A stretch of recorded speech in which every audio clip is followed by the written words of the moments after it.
période bi ñuy waxtaanee nii ba tey jii gannaaw bi gouvernement bi génnee benn communiqué di yëg na ne président Macky Sall wala boog gouvernement bi jënd na benn roppalaan bu bees njëg li xamuñu ko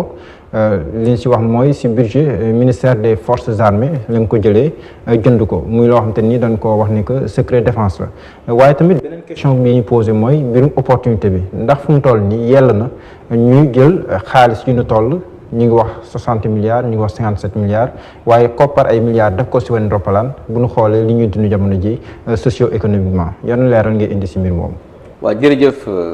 loolu je pense que am na solo parce que loo xamante ni lu toll ne roppalaan bu ñu jënd pour réewum Sénégal jagleel ko njiitu réew mi waxtaane ko am na solo. D'abord li nga xam ne moom laa bëgg a wax rek di ko rafetlu. mooy ñoo bokk génération ci taarix bu Sénégal jàpp naa ne yaa ngi doog a gis gouvernement bu Sénégal génne communiqué maanaam bataaxal di yëgal askan wi ne gouvernement bi kat war na jënd li nga xamante ni mooy avion bi ñu ngi koy jëndee ci compagnie Airbus avion bi mi ngi nekk roppalaan bi A320 Neo muy marque bi ñu ne tàmbali nañ jënd bi 2019 ñu newaat toujours ci biir communiqué bi avion bi le mois de juillet 2021 lañ ko war a réceptionné toujours ci biir communiqué bi ñu ne dañu koy fay par tranche maanaam par pàcc bu mujj bi bu ñu ko jotee ci juillet 2021 la ñu ko war a joxe toujours ci biir communiqué yooyu ñu xamal ne avion bi nga xam ne moo fi nekkoon muy A319 ñu ngi ko jënd 2010 ñu ngi ko defar 2001 maanaam bi ñu koy jënd occasion la woon. ñu jënd ko ci réewum France. Nicolas Sarkozy mettre ko en marche 2011 donc. tey jii am na ñaar fukki at yoo xamante ni am na ko donc loolu lépp communiqué bi joxe ko xam nga loolu li nga xamante ni moom lañ ci war a jàngat d'abord mooy gouvernement Sénégal naw na ña nga xamante ne ni ñooy ay maanaam ñii nga xam ne ñoo dénk baat njiitu réew mi ndax nag information yi ma la wax yépp gouvernement bi moo ko joxe. xam nga loolu déjà lu am solo la maintenant. xam nga lii bëgg a indi coow parce que indiwul coow dama ne li bëgg a indi coow mooy dañ ne way njëg bi ñuy waxu xam nga aussi. waaw parce que gouvernement bi wax na ko ci communiqué. waaw xam nga réew wax ci communiqué. xam nga réew mais ndax waru woon dem jusqu'au bout. xam nga réew ñaata la ko jëndee. xam nga réew dafa am ay sart yoo xam ni moo koy doxal am ay loi ak ay règlement suñu la dénkee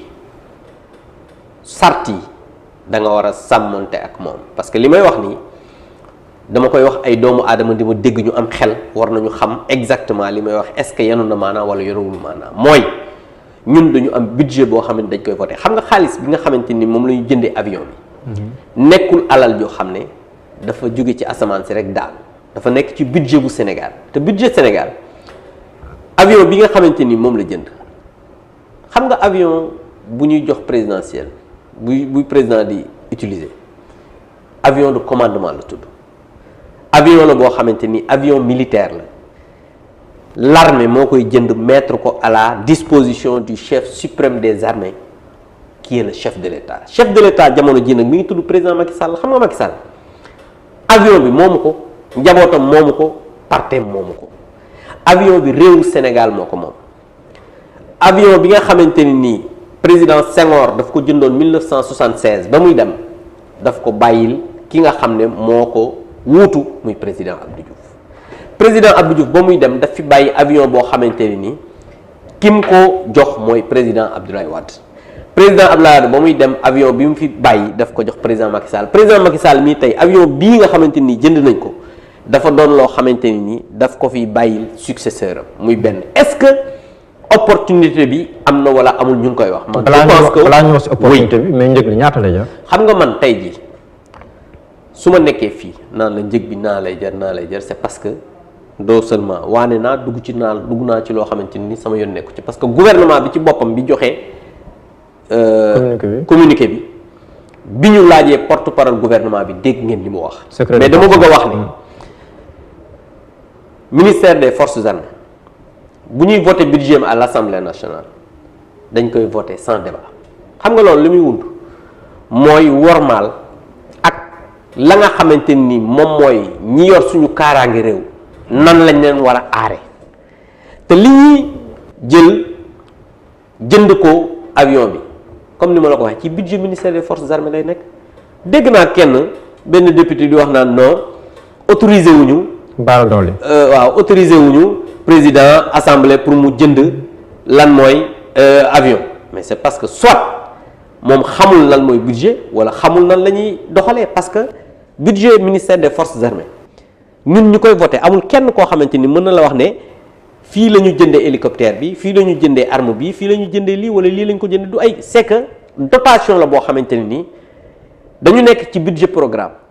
bu nekk ñu ne dotation bi lii la maintenant arbitrage ba nga xamante ne nii maanaam pàcc yee dañ koy defee interne loolu c'est interne au ministère. maintenant pàcc bu ci nekk ñu jox la nga xamante ni moom nga war a am la nga xam ne moom nga ca war a jënd ko ca conformément aux lois et règlements de ce pays te ku ne xam na ne budget ministère des forces armées ni ñu koy utiliser ni ko ministère ni ko porte-parole gouvernement bi waxee dafa am ay loo xamante ni moo ko làmb mais terewul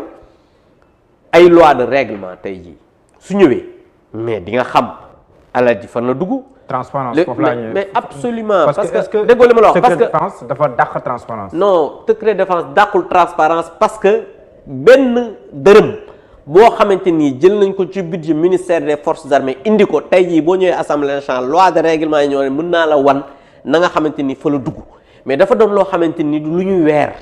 dafa doon loo xamante ni dafa am lu ko aar dafa am loo xam ne ay loi moom moo ko aar xam nga yaa ngi gis ñu naan IGE corps de contrôle la mais da ngay gis ne ñu ne IGE tant que déclassé fii wuñu rapport bi mënuñu ko jox au public mais loolu parce que loi la ak règlement et pourtant c'est une transparence parce que da ngay dig IGE des fois ñu def seeni rapport ñu ne rapport bi nañ ko yóbbu fii rapport bi nañ ko def fii ba pare am na ñoo xamante ni Cour des comptes aussi dañuy def seeni rapport parce que loi de règlement yi loi ñun bu ñu wotee loi ba mu dem Cour des comptes ba pare dafay ñëwaat à l'Assemblée nationale ñu voté loi de règlement donc loolu li muy wane mooy transparence totale moo am ci mbir mi mais dafa am loo xamante ni ci ay loi ak règlement moom moo ko ëmb donc amul dara loo xamante ni bu ñu xoolee par exemple mbirum avion dafa am ay prix yu ñu catalogué. xam nga comme ni ma la ko waxee. xam nga à 320 néo ñu ngi am nañ gëstukat yu ne mi ngi si diggante 57 milliards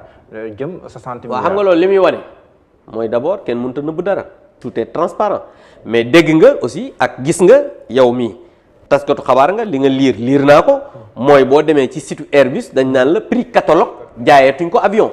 parce que. ki nga xam ne day jënd benn avion ak ki jënd ñaari avion ak ki jënd ñetti avion bokkuñu prix ki nga xamante ni day jënd avion long courrier ak moyen courrier bokkuñu ay prix donc loolu lépp dafa doon loo xamante ne nii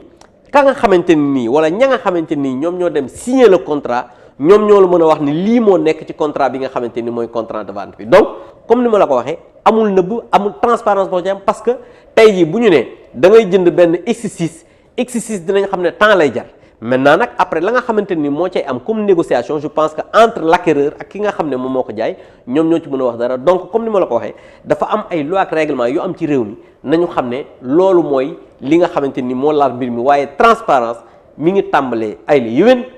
ca la nga xamante ni gouvernement bi def na ko ba pare ñëw def communiqué jàkkaarloog sénégalais yi ne leen man kat def naa nangam lii laa koy defee tàmbal naa ko telle date bii la war a jeex. et je pense que transparence mënul passer foofu te loolu dañ ko war a magnifier. opportunité bi ñu si doon wax sànq opposition bi ñu si bari. génn na Bougane Gueye Dany génn na Abdoul Mbaye génn na. Thierno Alassane Sall génn na ñoom ñëpp tamit li ñuy ñaxtu moom mooy jàpp nañ ne si jamono ji li ñuy dund mayewul ñuy jël ay koppar yu ñu toy yu ñu toll ngir ut si ab ropalaat mais bu nekkee ne aussi c'est une nécessité parce que président de la République buy dafay déplacement bu yooyu noonu daf koy soxla nan ngay tontu opposition bi jàpp ne lii warut. waaw xam nga man. du ma tontoon teg ñoom parce que ñoo xamante nii jàpp naa ne li ñuy wax teguñu ko fenn lu ci seen bakkan kese jaruñu tontu li may tontu ak wax ko moom mooy waxal sénégalais yi parce que tey jii mbir mi mooy maa ngi dégg ñu ci bari naan non contexte économique bi Covid bi jamono ji nga xamante ni président mi ngi wax affaire dette bi nañ ko dindi yeneen ak yeneen ñuy jënd avion d'abord dama bëgg a wax ne avion bi ba ñuy tàmbali processus jënd bi Covid amul 2019 la donc ñoom seen argument boobu nañ ko jël ñu teg ko fële muy beneen bi mooy bu loolu amee ñu enclenché benn procédure président de la république bi nga xamante ni mi ngi wax affaire u dette yamalewu ko ci réew mi moom dafa nekk un leader naturel boo xamante ni en Afrique dañ koy déglu mu am martaba bu ko permettre tey mu am une plaidoirie boo xamante ni daf koy def pour tous les pays africains parce que jàpp naa ne moom mi nga xamante ni tey mi ngi dans le troïka maanaam Union africaine moom moo ko war a jiite ci at mii di ñëw tey jii ki nga xam ne moo génn ak ki ko yor ak ki ko war a jiite ëllëg ñooyu mooy troïka bi mooy ñett ñooñu bokk na ci nit ñi nga xamante ni dañ leen déglu Afrique te suñu waxee seen kàddu dañ leen déglu gis nga sommet bii passé gis nga tey le leadership bi nga xamante ni am na ko en Afrique donc loolu bokkul ak dara li nga xamante ni mooy le contexte actuel bi nga xam parce que président de la République au-delà même de cet achat d'avion lii dafa bokk ci rationaliser les dépenses de l'État pourquoi je le dis xam nga président saa buy tukki dañuy louer avion alal ju bari joo xamante ni lañ ciy def pour louer avion muy beneen bi mooy avion bi nga xamante ni moo fi nekk am benn âge bi am na loo xamante ni boo ko ci dee def comme révision alal ju bari nga ciy def te dina dem ba benn moment la nga xam ne moom ngay révision di ko def ci sa avion bu màgget ak la ngay louer avion soo dee xool boo dee dem at wala ñaari at sax mën na jënd avion wala mu jënd yeneen ñaari avion loolu tax na ci li nga xamante ni bokk na pourquoi président de la République ak état du Sénégal jël option jënd avion beneen bi mooy état du Sénégal am avion de commandement mais quoi de plus normal Sénégal ci wàllu diplomatie mën na nekk réew bu ndaw mais réew la boo xamante ni am na lu muy représenté ci réew mi te ku ne xam na ne avion de commandement pour le président de la République c'est une nécessité parce que le président de la République dañ ko jox baat dénk ko réew mi mu war a représenter le Sénégal en tout temps et en tout moment et en toute sécurité donc war nañ ko ñoŋal boo xamante ne nii du image nit ki nga xamante ni sax moom moo jiite réew mais c'est l'image du Sénégal moom lay refléter fépp foo xamante ni fa la dem. mais ndax paradoxe amul foofu par exemple. yaa ngi wax ñuy rationaliser les dépenses. oui weer yu ñu génn. mais dégg nga dama ne rationaliser dama ne rationaliser tax. waaw ñu jënd avion parce que dina tax alal ji nga xamante ni dañ ko def ci dépense su voyage yi mu wàññeeku. waaw mais fan yii ñu génn wala weer yu ñu génn président Macky Sall génnoon na wala boog le gouvernement pour wax ne dañ wàññi li ñuy jënd oto ak yooyu wàññi li ñuy jënd oto di jënd avion. mais c'est que je pense que on se comprend pas dama ne la dafa doon loo xam ne nécessité la maanaam Sénégal dafa war a am avion de commandement képp koo xam ne yaa ngi wax contraire loolu c'est parce que sa bànneexu bakkan wala politicienne ngay def parce que comme ni ma la waxee avion bi président moomu ko avion bi njabootam moomu ko avion bi kenn du ci bind turu Macky Sall avion boo xamante ni la armée Sénégal moo ko jënd mettre ko à la disposition du chef suprême des armées mu tudd avion de commandement loolu fierté yow la man ku nekk ci opposition bi ak keneen parce que il faut que ñu xam ne nous sommes dans un pays boo xamante ni qui s'appelle le Sénégal boo xam ne dafa am benn diplomatie bu muy def ci biir àdduna bi dafa am nu muy représenter dans ce monde là maintenant nag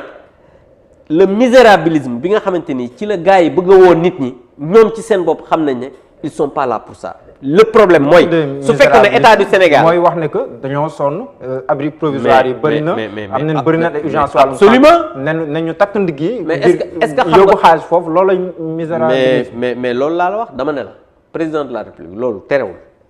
li nga xamante ni moom lay def ci réew mi kon ne du ko def tey jii il faut aller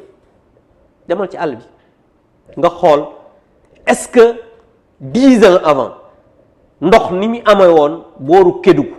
ni mu amee woon booru Tamba ni mu amee woon boor dans le Fouta ni mu amee woon au Saloum est-ce que boobu ak léegi ñoo yam soo demee di nga xam ne ñamul demal à l'intérieur du pays nga xool les infrastructures yi nga xamante ni moo am muy infrastructure routière ak yi nga xamante ni yeneen infrastructure est-ce que il y a 10 ans ak léegi ñoo yam dañ naan la yamul soo xoolee sur le plan de la santé malgré que am na loo xamante ni aussi des na da ngay gis ne am na des avancées